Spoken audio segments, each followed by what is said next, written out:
हथ विच कासा फड़ के गलियां दे विच खड़ना सौखा नहीं।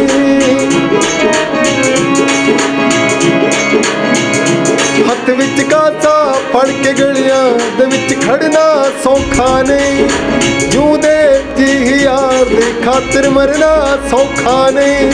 जग नाल लड़के यार दा बल्ला फड़ना सौखा नहीं।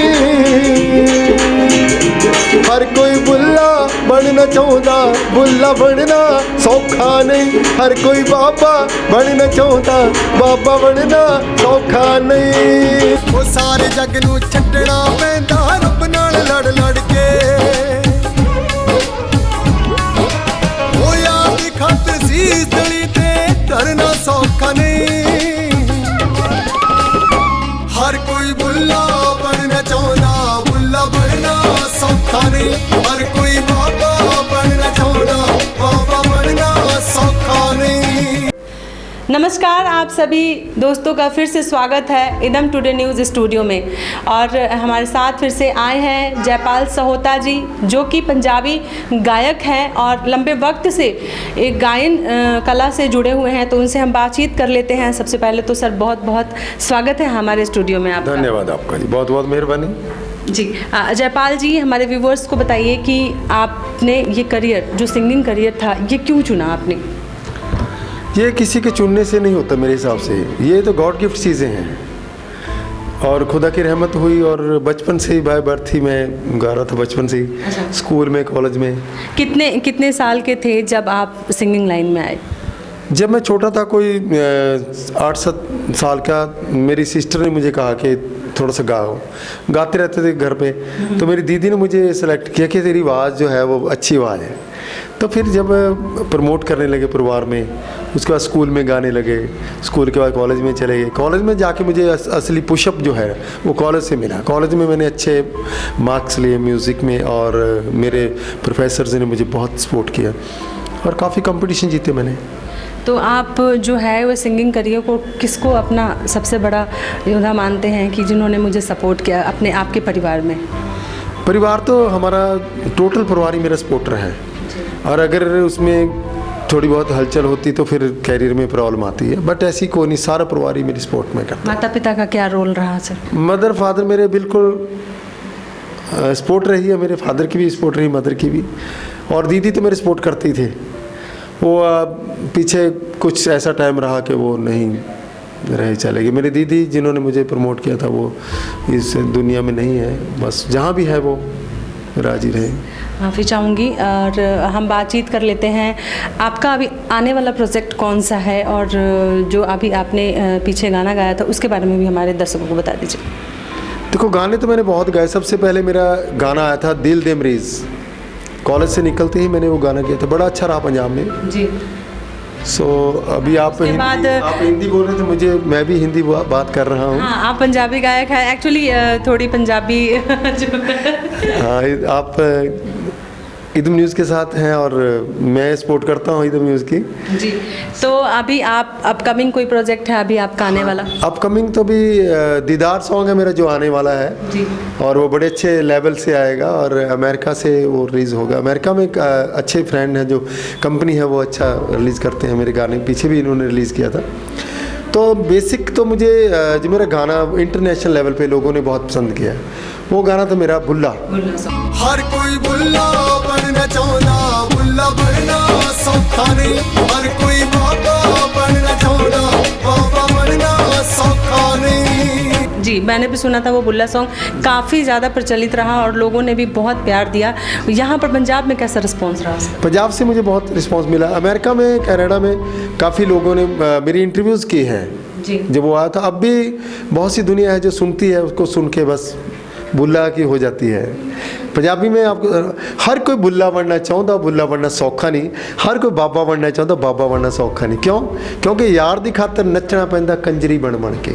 सारे जग नूं छड्डना पैंदा जग नाल लड़ लड़ के। यार दी खातर सीस तली ते धरना सौखा नहीं। हर कोई बुल्ला बनना चाहता, बुल्ला बनना सौखा नहीं। बहुत वड्डी गल है। स्ट्रगलिंग लाइफ के बारे में जान लेते हैं कि अभी सिंगिंग करियर में आपको कहीं पर ऐसा लगा कि मुझे बहुत ज़्यादा स्ट्रगल करना पड़ रहा है? देखो, ज़िंदगी तो स्ट्रगल ही है। मैं कहता हूँ कलाकार की ज़िंदगी हमेशा स्ट्रगल में रहती है। उसके पास पैसे भी आ जाए तब उसको स्ट्रगल करना चाहिए और करना पड़ता है। नई नई कंपोजिशन करेंगे तो, अगर नहीं करेंगे तो क्रिएशन नहीं होगी, क्रिएशन तभी होगी ना। जयपाल जी, आपके सिंगिंग करियर के गुरु कौन हैं? वैसे तो दुनिया में बहुत से गुरु मिलते हैं, लेकिन जो मेरे गुरु जिन्होंने मुझे सारे गा मा पा या ABC सिखाया ना, वो जनाब मुरलीधर सोनी जी हैं। और जो PhD की है उन्होंने म्यूज़िक में, और उनके शागिर्द बहुत हैं। और मेरे सर पे जब से उन्होंने हाथ रखा तो आज तक किसी तरह की कोई मार नहीं पड़ी। अच्छा लगता है हमेशा है, क्योंकि जब इंसान सीखता है तो पॉलिशिंग जो है वो गुरु करते हैं। बिल्कुल। जब हम सरगम लेते हैं सारे गा मा पा धा नी सा, जो सा का असली उच्चारण है कैसे करना है ना, वो गुरु के बिना गत नहीं है। अब जिसका तो ज्ञान ही अधूरा है, बिल्कुल, उसके बिना कुछ है ही नहीं है। सो मेरे गुरुजी के जो नेचर है वो भी वाह कमाल है, और मैं तो हमेशा उनके कदमों में रहना पसंद करता हूँ। या मेरे गुरुजी, आप अपना हाथ हमारे सिर पे रखें, बहुत अच्छी बात है, में कुछ मिल सके। बिल्कुल बिल्कुल, बहुत अच्छी बात है। आप किस तरह के सॉन्ग्स जो हैं वो सिंगिंग करते हैं, गाते हैं? डिवोशनल हो गया, कई तरह के सॉन्ग्स हैं, किस तरह के गाते हैं? मैं अपने आप को मैं वेरी स्टाइल मानता हूँ कि कैसा भी गाना हो, एक बार कंपोजिशन मुझे दी जाए कि ये गाना है तो आई कैन सिंग। मतलब उसमें ऐसा नहीं है कि मैं ऐसा नहीं कर सकता, जो सब उसकी रहमत है, क्योंकि आवाज़ ही जो खुदा की रहमत से मिलती है। अल्लाह, ईश्वर, वाहिगुरु जो भी है। मैंने शब्द भी गाए गुरुद्वारा साहब में जाके, तो मैं अंदर से जुड़ा हूँ। किसी भी तरह का सॉन्ग हो, सब पे अपना सुर बैठा हो। उसमें माता जी का, साईं जी का, सूफियाना, हिंदी, गज़ल, कव्वाली, हर प्रकार से ये उसकी रहमत है, बस उसी से चलता है सारा कुछ ना। एंटरटेनमेंट पंजाबी प्रोग्राम भी किते है ना। सो ਅੱਜ ਆਪਾਂ सूफी किते, मेरे सूफी गीतों ਨੂੰ बड़ा मान सम्मान मिले। मैं चाहना भी इंसानियत कायम रहे। सूफीज़म इंसानियत ਨੂੰ कायम करने वास्ते कि इंसानियत कायम रहे, क्योंकि गुरु ग्रंथ साहब ਦੇ ਵਿੱਚ पूरी दुनिया ਨੂੰ बराबर किया कि सबका मालिक एक है ना। सो इंसानियत ही तो नहीं दिखाई दे रही है आजकल। इंसानियत ही होनी चाहिए। अपने स्तर को ऊंचा कीजिए। मैं तो यही कहूँगा सभी लोगों को भी कि अपने स्तर को ऊंचा कीजिए, दुनिया को लड़ो और ना लड़ाओ, है ना। सही बात है, सही। उस ईश्वर के शरण में रहिए, परमात्मा, अल्लाह, ईश्वर, वाहिगुरु, सबके शरण में रहिए और आपको सब कुछ मिलने वाला है। एक कलाकार का, मैं समझता हूँ कलाकार एक आइकन है। अगर उसके मन में ये चीज़ आए कि मुझे इंसान पैदा करने, उनको इंसानियत सिखानी है, तो इंसान ज़िंदगी में कुछ ना कुछ करके जाएगा। आपने अभी तक किस किस स्टूडियो में, कहाँ पर आपने अभी तक गाना रिकॉर्डिंग्स की बात मैंने मोहाली में, चंडीगढ़ में, सबसे पहली रिकॉर्डिंग मेरी अम्बाला में हुई थी, क्योंकि मैं अम्बाला में पढ़ता था। तो अम्बाला में सबसे पहली रिकॉर्डिंग की थी मैंने, और उस वक्त जो ट्रैक थे ना, 2 ट्रैक चलते थे, 2 ट्रैक में मैंने रिकॉर्ड किया और सारा म्यूज़िक साथ में बज रहा है। एक ट्रैक पे सिंगर गा रहा है, तो उसमें एक बार स्टार्ट करते थे, सारा म्यूज़िक साथ में बजता था। आजकल तो डिजिटल हो गया ना सिस्टम, पहले ऐसा नहीं था। तो गाना गाते थे, सारा म्यूज़िक बजता था, उसमें एक गलती हो गई सारे दोबारा फिर करना पड़ता था। अब तो डिजिटल है ज़माना, तो बड़ा अच्छा लगता था। और अम्बाला में, मोहाली में, चंडीगढ़ में, दिल्ली में, मुंबई में। मुंबई में मैंने उस माइक पे गाया जहाँ लता जी, आशा जी, जगजीत जी वो गाते हैं। मेरे दोस्त हैं जनाब मुज्तबा हुसैन, जो फ्लूट प्ले करते हैं इंटरनेशनल लेवल पे, और उनके जो फिल्मों में उन्होंने बजाई है, जैसे गदर की आपने सुनी हुई गदर फिल्म ना, जी बिल्कुल, उसमें गाने हैं उड़ जा काले कामा तेरे मुँह बिच खंड मोह, तो सारी फ्लूट जनाब मुस्तफ़ा भाई ने बजाई है। मेरे दोस्त हैं बहुत अच्छे, तो वो भी इंटरनेशनल प्लेयर हैं। तो उनके साथ मैंने रिकॉर्ड किया मुंबई में, तो उन्होंने मुझे बोला था कि उस माइक पे गवाऊँगा। सो मैं बड़ा मतलब ऋणी हूँ, देनदार हूँ उन लोगों का जिन्होंने मेरी सपोर्ट की। जनाब मुस्तफ़ा भाई ने ऐसे बहुत से, जब मुंबई में हमने गाने भी वहाँ पे गाए, जैसे कोई महफिल हो गई, तो महफिलों में जो बड़ा मान सम्मान मिलता है। हाँ। ये जो आप गाना गाते हैं, जैसे कई नॉर्मल लोग हैं जिनको लगता है कि जो स्टूडियो में गाते हैं वो एक अलग वॉइस होता है, पर उसमें कितनी मशक्क़त करनी पड़ती है, एक ही गाने को कितनी बार रिकॉर्ड करना पड़ता है, वो भी हमारे व्यूवर्स को आप बताइए। देखो, ये सबसे पहले तो मैंने बोला कि जो वॉइस है, आवाज़ है, वो गॉड गिफ्ट है। कुछ लोग ऐसे जो सीखते भी नहीं हैं फिर भी वो बहुत अच्छा गा लेते हैं, वो सारी गॉड गिफ्ट चीज़ें हैं। तो मैं चाहता हूँ कि अगर आप प्रॉपर कंपोजिशन करके जाएं, प्रॉपर याद करके जाएं, कंपोजिशन करके जाएं, तो किसी प्रकार की प्रॉब्लम नहीं है।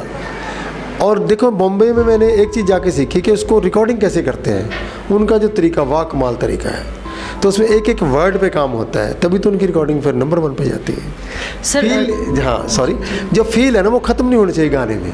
गाना फील ही तो है, अगर गाने में फील नहीं तो क्या करेंगे आके। जो बुल्ला सॉन्ग था आपका, जो बुल्ला सॉन्ग आपने गाया था, उसमें कितने दिन लगे थे शूटिंग में? शूटिंग मैंने कोई ज़्यादा टाइम नहीं, मैंने 2 डे की रखी थी, 2 दिन का। लेकिन जिसमें सभी लोग मेरे गाने को जो सपोर्ट किया, स्टार एकेडमी डेराबस्सी में है।